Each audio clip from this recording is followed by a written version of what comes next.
Dear students, നിങ്ങൾ കഴിഞ്ഞ ക്ലാസ്സുകളിൽ ചാർജ് എന്താണ്, ചാർജിന്റെ പ്രോപ്പർട്ടീസ്, പിന്നെ കുളുംസ് ലോ ഇത്രയും കാര്യങ്ങൾ ഡിസ്കസ് ചെയ്തിരുന്നു. ഇനി നമ്മൾ പുതിയൊരു ടൈം കാണുവാണ്, that is electric field. That symbol capital ആണ്, it is a vector quantity. എന്താണ് ഇലക്ട്രിക് ഫീൽഡ് എന്ന് നോക്കാം. ഒരു ചാർജ് വെച്ച് കഴിഞ്ഞാൽ എപ്പോഴും അതിന് ചുറ്റും അതിന്റെ എഫക്ട് അനുഭവപ്പെടുന്ന ഒരു മേഖലയുണ്ട്, അതിനെയാണ് അതിന്റെ ഫീൽഡ് എന്ന് പറയുന്നത്. അതെങ്ങനെ മനസ്സിലാക്കാം? അതിനുവേണ്ടി ഈ ഫിഗറിലേക്ക് നോക്കാം. ഇവിടെ Q എന്ന ക്യാപിറ്റൽ Q എന്ന charge, that is called source charge, അത് O എന്ന സ്ഥലത്ത് വെച്ചിരിക്കുന്നു. അവിടെ നിന്ന് R അകലത്തിൽ ഒരു പോയിന്റിൽ P എന്ന് മാർക്ക് ചെയ്യുന്നു. അവിടെ നമ്മളൊരു ടെസ്റ്റ് ചാർജ് വെക്കുന്നു. നമുക്ക് ഒരു ഫീൽഡ് മനസ്സിലാക്കണമെങ്കിൽ, ഒരു ചാർജ് എത്ര ഫീൽഡ് ഉണ്ടാക്കി അല്ലെങ്കിൽ ചാർജ് ഫീൽഡ് ഉണ്ടാക്കുന്നുണ്ടോ എന്ന് മനസ്സിലാക്കണമെങ്കിൽ അതിന്റെ അടുത്ത് മറ്റൊരു ചാർജ് വെക്കണം. അപ്പോൾ മാത്രമേ അതിന്റെ ഫീൽഡ് മനസ്സിലാവുള്ളൂ. അതിന് കാരണം എന്താണെന്ന് വെച്ചാൽ ഈ രണ്ട് ചാർജുകൾക്കിടയിൽ ഒരു കുളുംസ് ഫോഴ്സ് ഉണ്ടാവും. That may be attractive or repulsive depending upon the charges.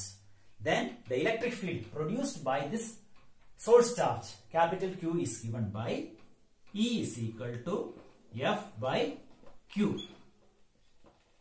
ഈ ഇലക്ട്രിക് ഫീൽഡിന്റെ ഡയറക്ഷൻ ഫോഴ്സിന്റെ ഡയറക്ഷനിലായിരിക്കും. ഈ Q എന്നത് നമ്മൾ ഇവിടെ ഉപയോഗിച്ച അല്ലെങ്കിൽ പിയിൽ വെച്ച ടെസ്റ്റ് ചാർജ് ആണ്.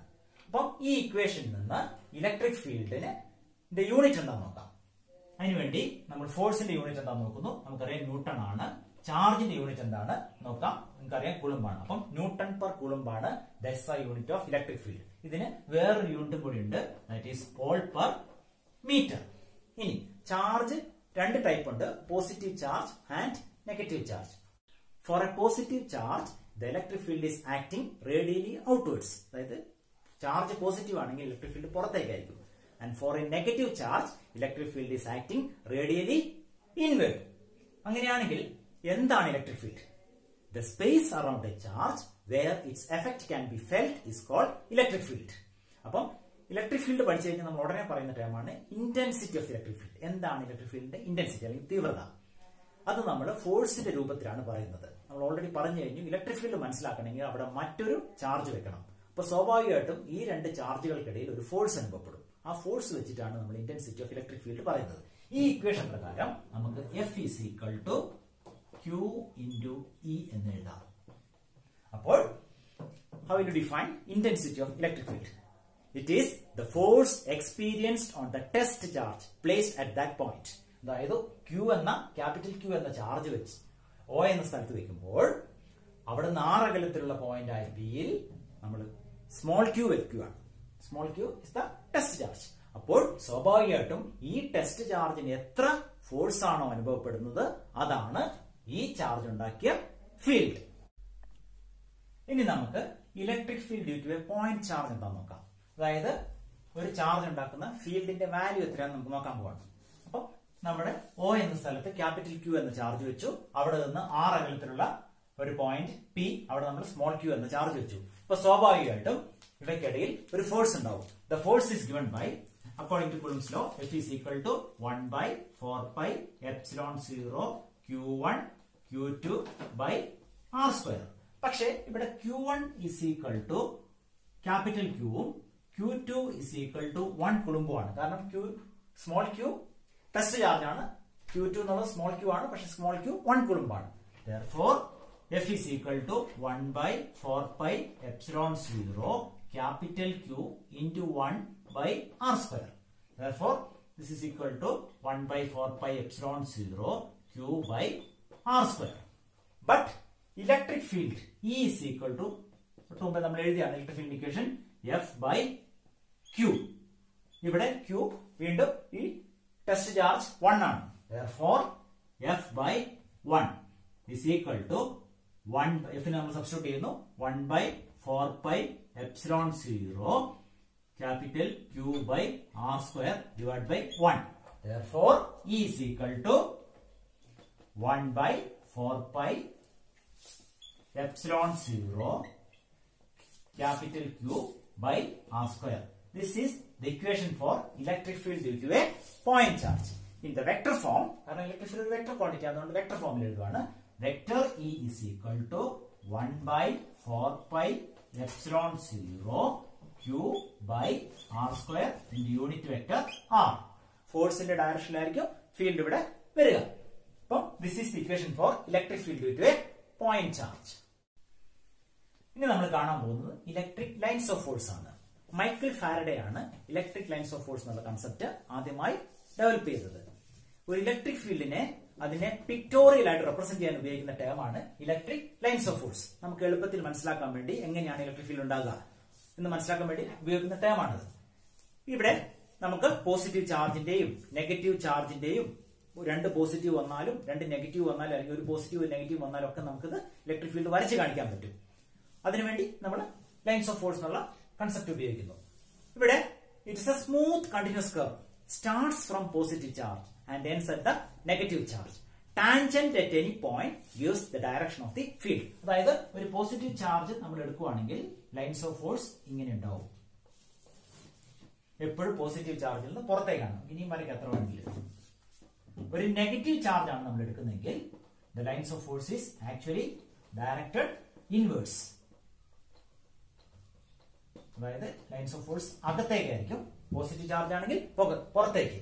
അപ്പം നമ്മൾ ഫിഗറിൽ കാണുന്ന പോലെ നമുക്ക് ലൈൻസ് ഓഫ് ഫോഴ്സ് വരയ്ക്കാൻ പറ്റും. ഇതിനെ നമുക്ക് പോസിറ്റീവ് ചാർജിനെ Q ഗ്രേറ്റർ ദാൻ 0 എന്നും ഇതിനെ Q ലെസ് ദാൻ 0 എന്നും കൂടെ മാർക്ക് ചെയ്യാം. ചില പരീക്ഷകൾക്ക് കാണാറുള്ളത് draw the lines of force of Q greater than 0 എന്നോ Q ലെസ് ദാൻ 0 എന്ന് കാണാറുണ്ട്. അപ്പം കൺഫ്യൂഷൻ വരുന്നത് Q greater than 0 means positive charge, Q less than 0 means negative charge. ഇത് നമ്മൾ ഫിഗറിൽ കാണുന്നത് പോലെ പോസിറ്റീവ് ചാർജിന്റെ ലൈൻസ് ഓഫ് ഫോഴ്സ് ഒന്ന് പരിചയപ്പെടുക. നെഗറ്റീവ് ചാർജിന്റെ ഒന്ന് നോക്കുക. രണ്ട് പോസിറ്റീവ് ചാർജ്, രണ്ട് നെഗറ്റീവ് ചാർജ്, ഒരു പോസിറ്റീവ് നെഗറ്റീവ് വന്നാൽ എങ്ങനെ ഉണ്ടാവും, ഇതൊക്കെ ആ ഫിഗറിൽ ഒന്ന് നോക്കി നിങ്ങൾ മനസ്സിലാക്കുക. അത് ഇടയ്ക്ക് പരീക്ഷയ്ക്ക് വരയ്ക്കാൻ ചോദിക്കുന്നതാണ്. ഇനി നമുക്ക് ഇലക്ട്രിക് ലൈൻസ് ഓഫ് ഫോഴ്സിന്റെ പ്രോപ്പർട്ടീസ് നോക്കാം. ഒന്നാമത്തെ, the lines of force R directed away from positive charge or towards A negative charge. അതായത് ലൈൻസ് ഓഫ് ഫോഴ്സ് പോസിറ്റീവ് ചാർജിൽ തുടങ്ങുന്നു, നെഗറ്റീവ് ചാർജിൽ അവസാനിക്കുന്നു. രണ്ടാമത്തെ, lines of force terminate at the surface of the charge body. ഒരു charge ബോഡിയുടെ സർഫസിൽ lines of force അവസാനിക്കുന്നു. അടുത്തത്, the lines of force will never intersect. ഒരിക്കലും രണ്ട് ലൈൻസ് ഓഫ് ഫോഴ്സ് ഒരിക്കലും കൂട്ടിമുട്ടത്തില്ല. നാലാമത്തെ, the tangent to the lines of force at any point gives the direction of the electric field. നമ്മൾ lines of ഫോഴ്സിന്റെ എവിടെ വെച്ച് ടാൻജന്റ് വരച്ചാലും ആ പോയിന്റിലായിരിക്കും ഇലക്ട്രിക് ഫീൽഡ് ഉണ്ടാകുക. അടുത്തത്, in a uniform field the lines of force are parallel to each other. അതായത് lines of force അങ്ങോട്ടും ഇങ്ങോട്ടും പാരലൽ ആയിരിക്കും. That means they are straight lines. അടുത്തത്, the number of lines of force per unit area is proportional to the strength of the field. അതായത് lines of ഫോഴ്സിന്റെ എണ്ണം കൂടുകയാണെങ്കിൽ അവിടെ field വളരെ കൂടുതലായിരിക്കും, എണ്ണം കുറവാണെങ്കിൽ അവിടെ ഫീൽഡ് വളരെ കുറവായിരിക്കും. ഇന്ന് നമ്മൾ പുതിയൊരു ടോപ്പിക് പഠിക്കാൻ പോവാണ്. That is electric dipole.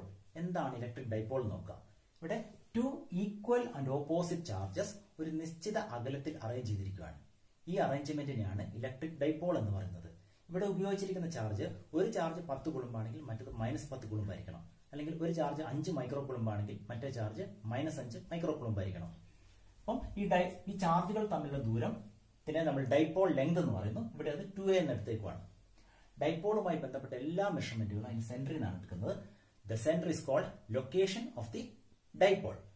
ഇനി നമ്മൾ പഠിക്കുന്ന പല മോളിക്യൂളുകൾ, എക്സാമ്പിൾ പറയുകയാണെങ്കിൽ വാട്ടർ, HCl, ഇതൊക്കെ ഡൈപോളുകളാണ്. ഇനി ഡൈപോളുമായി ബന്ധപ്പെട്ട മറ്റൊരു ടേമാണ് ഡൈപോൾ മൊമെന്റ്. അതിന്റെ സിമ്പൽ ക്യാപിറ്റൽ P ആണ്. It's a vector quantity.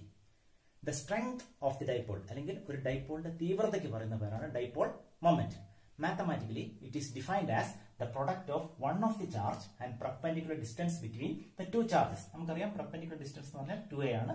ചാർജിന്റെ വാല്യൂ രണ്ടും മാഗ്നിറ്റ്യൂഡ് ഒന്ന് തന്നെയാണ്. ഒന്ന് പ്ലസ് ആണ്, ഒന്ന് മൈനസ് ആണെന്നുള്ള വ്യത്യാസമേ ഉള്ളൂ. That is Q into 2a. ഇനി നമുക്ക് അതിന്റെ യൂണിറ്റിനെ പറ്റി നോക്കാം.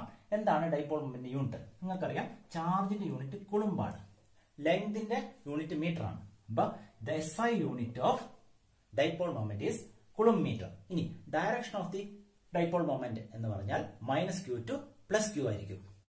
ഇനി നമുക്ക് ഒരു ഡൈപോൾ ഉണ്ടാക്കുന്ന ഫീൽഡിനെ പറ്റി ചിന്തിക്കാം. നിങ്ങൾ കഴിഞ്ഞ ക്ലാസ്സിൽ electric field due to a point charge നിങ്ങൾ പഠിച്ചിട്ടുണ്ട്. ഒരു ചാർജ് ഇവിടെ വെച്ച് കഴിഞ്ഞാൽ അതിന് ചുറ്റും ഫീൽഡ് ഉണ്ടാകും. ആ ഫീൽഡിന്റെ വാല്യൂ = 1/4πε0 Q/r² എന്ന് നിങ്ങൾ പഠിച്ചിട്ടുണ്ട്. അപ്പോൾ ഒരു ഡൈപോള് അതിന് ചുറ്റും ഫീൽഡ് ഉണ്ടാക്കുന്നുണ്ട്. കാരണം അവിടെ +Q ഉണ്ട്, -Q ഉണ്ട്. അപ്പൊ ടോട്ടൽ ഫീൽഡ് എന്ന് പറഞ്ഞാൽ +Q ഉണ്ടാക്കുന്ന ഫീൽഡും -Q ഉണ്ടാക്കുന്ന ഫീൽഡും കണ്ടുപിടിച്ച ശേഷം അതിന്റെ വെക്ടർ സം കാണണം. അപ്പൊ നമ്മൾ ഇനി പഠിക്കാൻ പോകുന്നത് field along the axis of the dipole ആണ്. ഒരു ഡൈപോള് എടുത്തു കഴിഞ്ഞാൽ അതിന്റെ ആക്സിസിൽ ഉണ്ടാകുന്ന ഫീൽഡ് എത്രയാണ്. അപ്പൊ നമ്മൾ ആക്സിലുള്ള ഒരു പോയിന്റ് പി മാർക്ക് ചെയ്തു. ഈ പി നമുക്ക് വേണമെങ്കിൽ ഇവിടെ എടുക്കാം. അപ്പം ഈ പി എന്നത് ലൊക്കേഷൻ ഓഫ് ദി ഡൈപോൾ, അതായത് ഡൈപോളിന്റെ സെന്ററിൽ നിന്ന് r അകലത്തിലാണ്. അപ്പോൾ ഈ ദൂരം എന്ന് പറഞ്ഞാൽ r മൈനസ് എയും ഈ പിയിൽ നിന്ന് മൈനസ് ക്യൂയിലേക്കുള്ള ദൂരം r പ്ലസ് എയും ആയിരിക്കും. അപ്പൊ നമുക്ക് നോക്കാം. ഈ മൈനസ് ക്യൂ, അതായത് മൈനസ് ക്യൂ എന്ന ചാർജ് ഇവിടെ ഇരിക്കുന്നുണ്ട്. ഈ പി എന്ന സ്ഥലത്ത് ഉണ്ടാകുന്ന ഫീൽഡ് എത്രയാണ്? That is 1/4πε0 minus Q divide by r plus a whole square. കാരണം electric field due to point ചാർജിന്റെ ഇക്വേഷൻ ഇതാണ്, നമ്മൾ പഠിച്ചതാണ്. ഇതിൽ നിന്നാണ് സബ്സ്റ്റിറ്റ്യൂട്ട് ചെയ്തത്. ഓക്കെ, ഇവിടെ P is a unit vector from minus Q to plus Q. ഇതേപോലെ തന്നെ നമുക്ക് പ്ലസ് ക്യൂ എന്ന ചാർജ് പിയിൽ ഉണ്ടാക്കുന്ന ഫീൽഡിനെ പറ്റി നോക്കാം. That is E plus q is equal to 1/4πε0 q divide by r minus a whole square. അങ്ങനെയാണെങ്കിൽ ടോട്ടൽ ഫീൽഡ് എത്ര നോക്കാം. ടോട്ടൽ ഫീൽഡ് എന്ന് പറഞ്ഞാൽ ഓൾറെഡി പറഞ്ഞു കഴിഞ്ഞു. പ്ലസ് ക്യൂവിൽ ഉണ്ടാക്കുന്ന ഫീൽഡും മൈനസ് ക്യൂവിൽ ഉണ്ടാക്കുന്ന ഫീൽഡും കണ്ടുപിടിച്ച ശേഷം അത് തമ്മിൽ കൂട്ടണം. That is total field E equal to E plus q plus E minus q. That is E plus ക്യൂവിന്റെ വാല്യൂ നമുക്കറിയാം, ഈ എഴുതിയേക്കുന്നതാണ്. ഈ മൈനസ് ക്യൂവിന്റെ വാല്യൂ നമുക്കറിയാം, ഈ എഴുതിയേക്കുന്നതാണ്. അത് രണ്ടും സബ്സ്റ്റിറ്റ്യൂട്ട് ചെയ്യുന്നു. That is 1/4πε0 q divide by r minus a whole square plus 1/4πε0 minus Q divide by r plus a whole square. ഇതിൽ 1/4πε0 ക്യൂ കോമൺ ആണ്, അത് നമ്മൾ പുറത്തേക്ക് എടുത്തു. ദാറ്റ് ഈസ് 1/4πε0 ക്യൂ ഇൻറ്റു ബ്രാക്കറ്റിൽ 1/r minus a whole square minus 1 divide by r plus a whole square. P നമ്മൾ വീണ്ടും ആ യൂണിറ്റ് വെക്ടർ കാണിച്ചു, ഡയറക്ഷൻ. ഇനി നമ്മൾ LCM എടുക്കുകയാണ്. കാരണം ഇവിടെ r മൈനസ് എ ഹോൾ സ്ക്വയറും r പ്ലസ് എ ഹോൾ സ്ക്വയറും വരുന്നുണ്ട്. അതിന്റെ LCM എന്ന് പറഞ്ഞാൽ നിങ്ങൾക്കറിയാം a minus B into A plus B എന്നുള്ളത് a square minus B square ആണ്. അപ്പൊ ഇവിടെ r minus A into r plus A എന്ന് പറഞ്ഞാൽ r square minus A square ആണ്. ഇനി പുറത്തൊരു സ്ക്വയറിലുണ്ട്, ആ സ്ക്വയറിലൂടെ കാണിച്ചു. അപ്പോൾ ഇവിടെ r പ്ലസ് എ സ്ക്വയറും ഇവിടെ r മൈനസ് എ സ്ക്വയറും വരും. And the direction of the field is along p. അപ്പം നമ്മൾ എഴുതിയ ഇക്വേഷൻ ഇതാണ്. ഇവിടെ നമ്മൾ r plus a whole square നമ്മൾ എക്സ്പാൻഡ് ചെയ്തു. That is r square plus a square plus 2ar. അതേപോലെ r മൈനസ് എ ഹോൾ സ്ക്വയറും എക്സ്പാൻഡ് ചെയ്യുന്നു. ദാറ്റ് ഈസ് ബ്രാക്കറ്റ് കൊടുക്കണം, കാരണം മൈനസ് ഉള്ളതുകൊണ്ട്. r square plus a square minus 2ar. ഇനി നമ്മൾ ഈ മൈനസ് കൊണ്ട് ഗുണിച്ചാൽ ഇത് മൈനസ് r ആവും, ഇത് മൈനസ് എ സ്ക്വയർ ആവും, ഇത് പ്ലസ് 2ar ആവും. അപ്പോൾ ഈ r സ്ക്വയറും ഈ r സ്ക്വയറും വെട്ടിപ്പോവും, ഈ a സ്ക്വയറും ഈ a സ്ക്വയറും വെട്ടിപ്പോവും. അപ്പൊ 2ar ഇവിടെ വരും, ഇവിടെ പ്ലസ് 2ar വരും. ദാറ്റ് ഈസ് 4ar വരും. ഇനി നമ്മൾ ഇതിനെ സ്പ്ലിറ്റ് ചെയ്ത് എഴുതുന്നു. That is 1 into q into 2a into 2r. കാരണം 2a ഇൻറ്റു 2r എന്നുള്ള 4ar തന്നെയാണ്. പക്ഷെ നമ്മൾ ഓൾറെഡി പഠിച്ചിട്ടുണ്ട് dipole moment p is equal to q into 2a ആണ്. അപ്പൊ നമുക്ക് ഇവിടെ q ഇൻറ്റു 2aക്ക് പകരം p എന്ന് കൊടുക്കാം. That is 1/4πε0 p into 2r divide by r square minus a square whole square. സാധാരണ ഡൈപോൾ ലെങ്ത് 2a വളരെ ചെറിയ വാല്യൂ ആയിരിക്കും. അപ്പം ആറുമായി കമ്പയർ ചെയ്യുമ്പോൾ a is very very small. That is r very very greater than a. Therefore r square minus a square is approximately equal to r square. അപ്പോൾ നമുക്ക് വേണമെങ്കിൽ a square ഇവിടെ ഒഴിവാക്കാം. That is e equal to 1/4πε0 p into 2r divided by r square. പുറത്തുള്ള square ഇവിടെ കാണിച്ചു. That is ഇവിടെ r square അതിന്റെ പുറത്ത് സ്ക്വയർ വരുമ്പോൾ r raised to 4 വരും. അപ്പോൾ ഈ ഇക്വേഷൻ നമുക്ക് കിട്ടും 1/4πε0 p into 2r by r raised to 4. അപ്പോൾ നമുക്ക് ഇതിൽ നിന്ന് ഓരോ ആറുകൾ വെട്ടിക്കളയാം. That is 1/4πε0 2p by r cube. p is the unit vector from minus q to plus q. അതാണ് ഇലക്ട്രിക് ഫീൽഡിന്റെ ഡയറക്ഷൻ. വാല്യൂ ഇതാണ്, ഡയറക്ഷൻ ഇതാണ്. ഇനി നമുക്കറിയാം electric field due to point charge കഴിഞ്ഞ ക്ലാസ്സുകളിൽ നിങ്ങൾ പഠിച്ചതാണ്. E equal to 1/4πε0 q by r square. ഈ ഇക്വേഷനിൽ നമുക്ക് electric field due to point charge is inversely proportional to 1/r square എന്ന് പറയാം. അപ്പം ഡൈപോളിന്റെ കേസിൽ നോക്കുക, E is proportional to 1/r cube. ഈ field along the axial line of the dipole സാധാരണ പരീക്ഷയ്ക്ക് ചോദിക്കുന്ന ഭാഗമാണ്. അപ്പൊ നിങ്ങൾ ശരിക്കും എഴുതി പഠിക്കുക, എന്നാൽ നിങ്ങൾക്ക് അതിന്റെ ഫുൾ മാർക്ക് സ്കോർ ചെയ്യാൻ സാധിക്കും.